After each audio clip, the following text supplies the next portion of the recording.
Tem coisa que acontece com você que você não consegue entender o motivo, não consegue encontrar uma explicação. É, tem coisas que eu acho que a gente não vai ter explicação. Elas simplesmente acontecem. Só que a gente precisa enxergar pela visão do propósito, eu imagino. E aí eu vou trazer para vocês o meu propósito. O que eu enxergo como propósito. No meu caso, é a esclerose.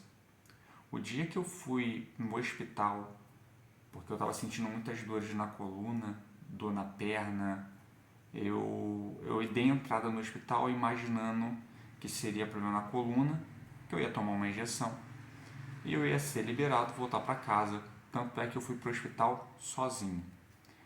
Cheguei no hospital, o médico solicitou alguns exames de imagem para poder verificar qual era realmente o problema.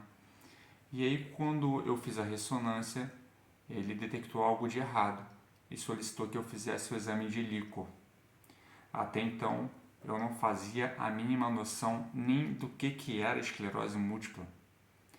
E aí, pois bem, fiz o exame de líquor, ele demora um tempinho até sair o resultado, ele solicitou a minha internação. Então, fui, subi, fiquei internado no quarto, até então ninguém da minha família sabia. Então, não tinha avisado para ninguém, achei ainda que eu iria tomar aquela injeção, ia voltar para casa, e não foi assim que aconteceu. Eu subi para o quarto e o neurologista do hospital foi para conversar comigo. Então, quando ele chegou, eu lembro que eu estava sentado na cama do hospital, ele puxou uma poltrona e sentou de frente comigo. Nisso que ele sentou de frente comigo, ele me fez a seguinte pergunta. Talvez porque ele viu a aliança no meu dedo, ele perguntou: cadê a sua esposa? Ela está aqui com você? Eu falei: não, não está aqui comigo. Aí, então, tua mãe? Eu falei: também não está aqui. Teu pai? Não está aqui. E ele falou assim: ué, você está aqui sozinho, não tem ninguém aqui? Quer que eu chame um psicólogo do hospital? Aí eu falei: mas eu não estou sozinho, doutor.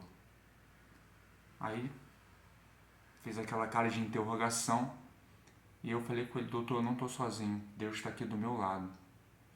E eu acho que desde esse dia, desde essa palavra que eu profetizei lá no hospital, eu acho que foi o momento que Deus ele estendeu as mãos dele para mim e ele vem cuidando de mim desde aquele momento.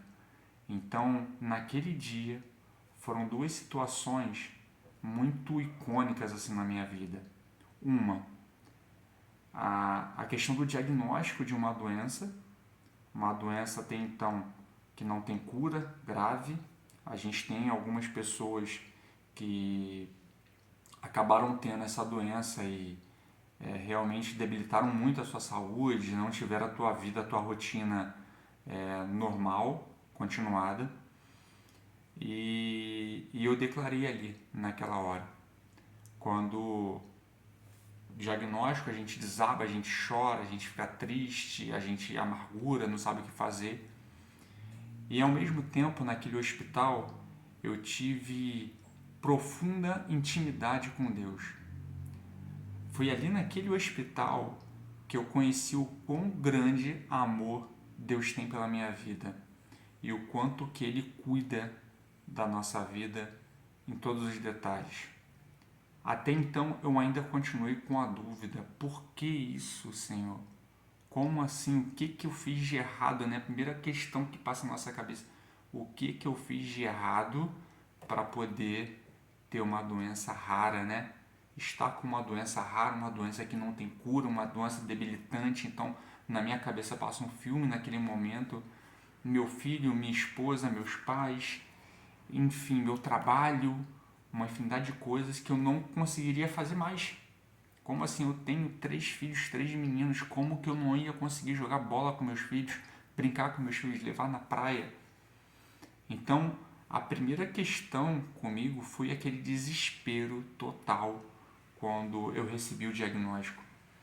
Mas ao mesmo tempo, naquela madrugada, naquele hospital, foi quando eu realmente senti profundamente a presença de Deus e senti que aquilo ali, para mim, ele era um propósito de falar com você o seguinte: Eu gosto muito de colocar vídeos aqui no Instagram, brincando com meus filhos, saindo, viajando, indo pra praia, piscina, dirigindo, trabalhando. Porque eu quero mostrar para você que um diagnóstico ele não vai ser um ponto final na tua vida. Não vai ser um diagnóstico que vai fazer com que você interrompa todos os seus sonhos. Não é um diagnóstico que ele vai apontar que você foi derrotado.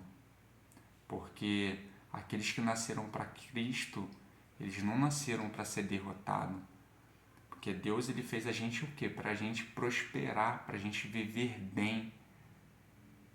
Então não tem espaço para você pensar diferente. E aí algumas pessoas já falaram comigo, mas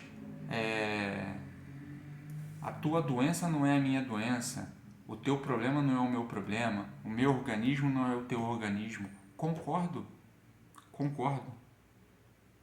Só que tem uma questão que muita gente não tem. Deus. E aí eu posso dizer com propriedade.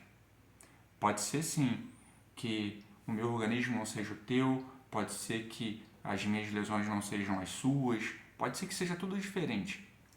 Só que eu quero dizer para você o seguinte, uma coisa que eu tenho e é algo que me sustenta e que me põe de pé todos os dias, que me faz levantar todo dia para poder fazer aquilo que eu planejei fazer, é Deus, é Jesus na minha vida, é a fé que eu tenho nele, é a minha confiança que eu sei que ele vai estar cuidando de mim, que ele vai estar do meu lado, ele vai estar comigo o tempo todo.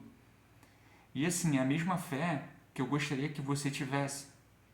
Então, sempre que eu converso com pessoas aqui pelo Instagram, gente, e não são poucas pessoas, tá?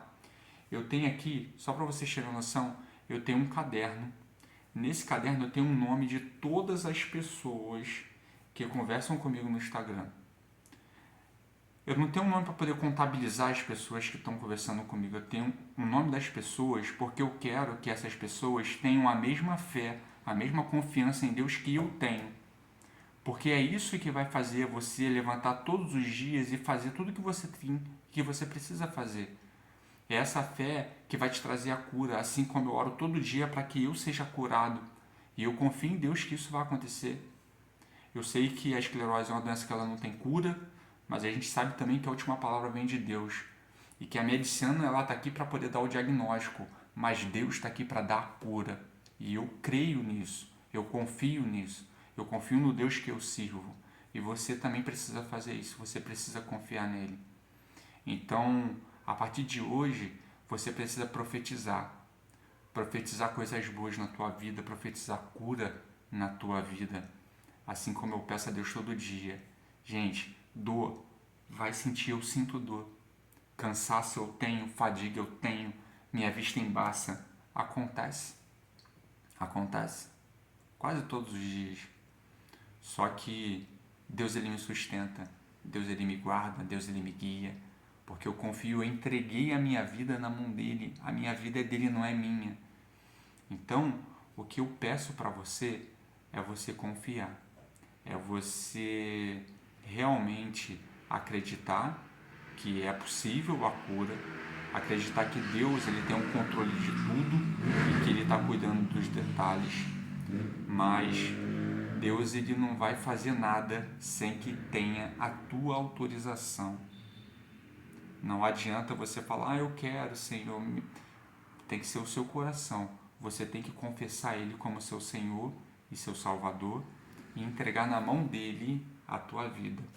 Porque a partir do momento que você entregar na mão dele a tua vida, aí sim que ele vai cuidar do resto.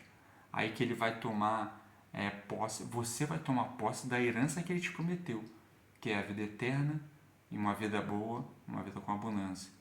Então, eu, com 99 lesões no cérebro, mais uma infinidade de lesões que eu tenho na minha cervical, a médica falou para mim que ela me vê. Ela não queria me dar alta no hospital. Ela falou que ela me veia numa cadeira de rodas. E eu nunca sentei numa cadeira de rodas. E eu confio em Deus que eu nunca irei sentar. Então eu quero que a partir de hoje você profetize na tua vida. Profetize vitória, profetize cura, profetize portas abertas, profetize que realmente Deus está do teu lado, que Ele vai estar contigo o tempo todo.